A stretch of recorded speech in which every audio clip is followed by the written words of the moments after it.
Hi guys, it's Burp here and welcome to today's exclusivity report.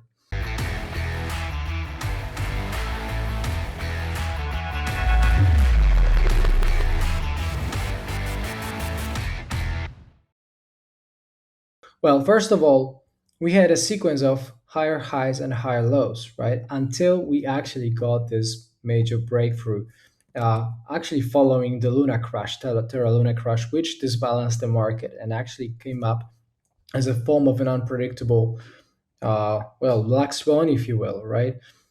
The amount of traders liquidated, the amount of people and investors who lost their lifetime savings, the amount of projects built on Lunaterra actually all together confirm that it was not predictable. Otherwise, there wouldn't have been millions of people literally going broke all overnight, right? So this came up as this some sort of like a black swan event. Although it was local, it was specific, crypto specific. It wasn't really apparent or directed much from the outside of crypto, right? It was crypto specific.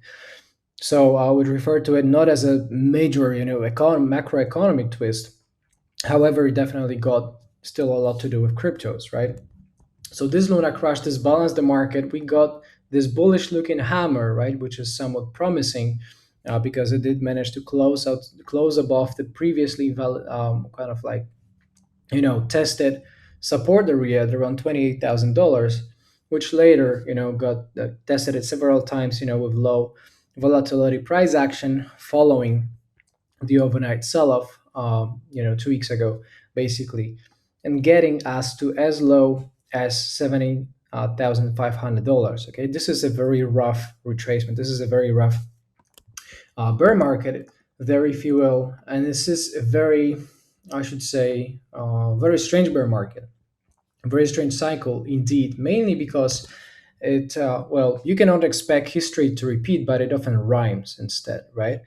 Well, this piece of history for Bitcoin's price action rhymes with nothing before, right? You didn't really kind of like see this much of strange behavior in terms of some weak overthrow, over the peak, which basically later came up. The very same day, by the way, that stocks, also started collapsing.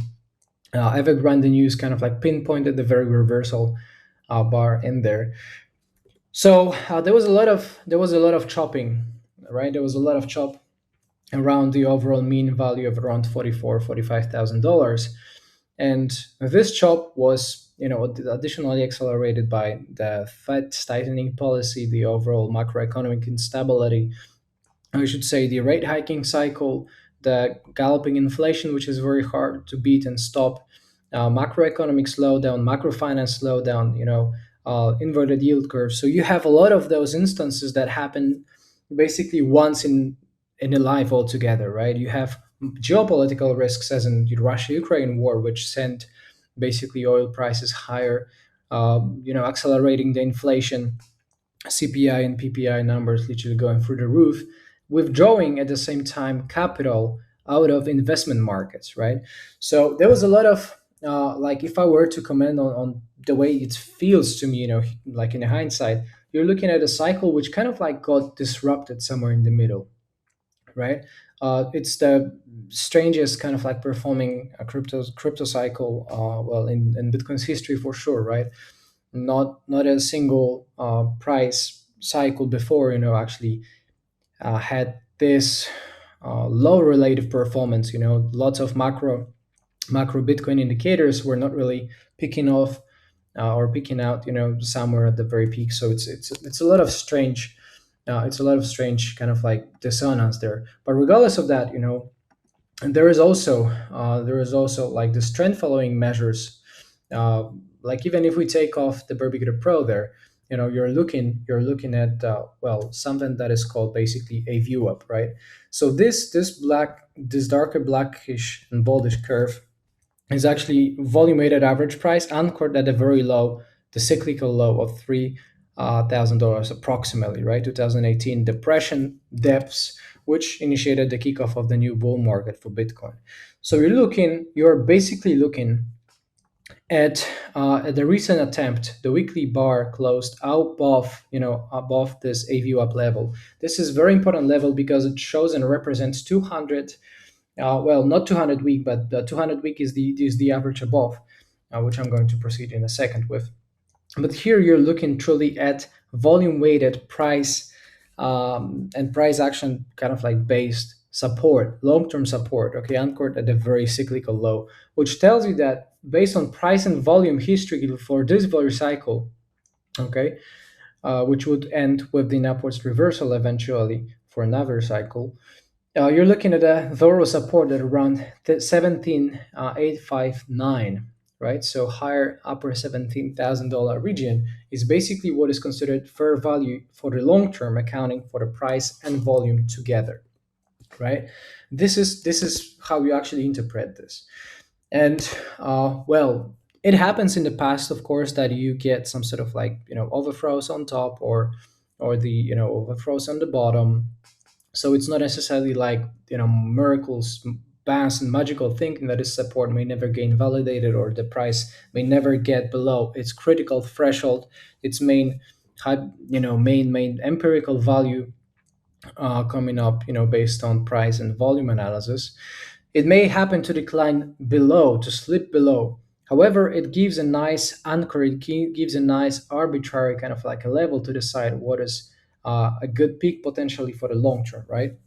And historically speaking, again, the bull runs often end with, well, 80 to 90% retracement off the peak, right? This is usually the typical range of the bear market. Well, for now, we are targeting, we have seen somewhat of a 75% approximately peak to trough, which is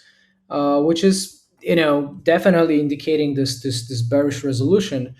However, it's not a typical range that you would see the previous bear markets flatten out and bottom out within, right? So if I were to guess, and if history is of any kind of like projection basis, then you could expect some more flash to come, right? I'm not saying it's set in stone, that this is a written rule set in stone that you basically need to follow, otherwise the bull market isn't going to come up. However, accounting for the historical records, for the past three cycles, uh, historically speaking, Bitcoin actually returns, and during the bear market, gives the drawdown measured from the peak to trough to the bear market bottom equal to about 85%, 82, 83%, basically anything historically between 80 and 90%. This makes me think that we still have some downwards potential left here, and potentially towards like again mid thousand, mid ten thousands of dollars, something like that.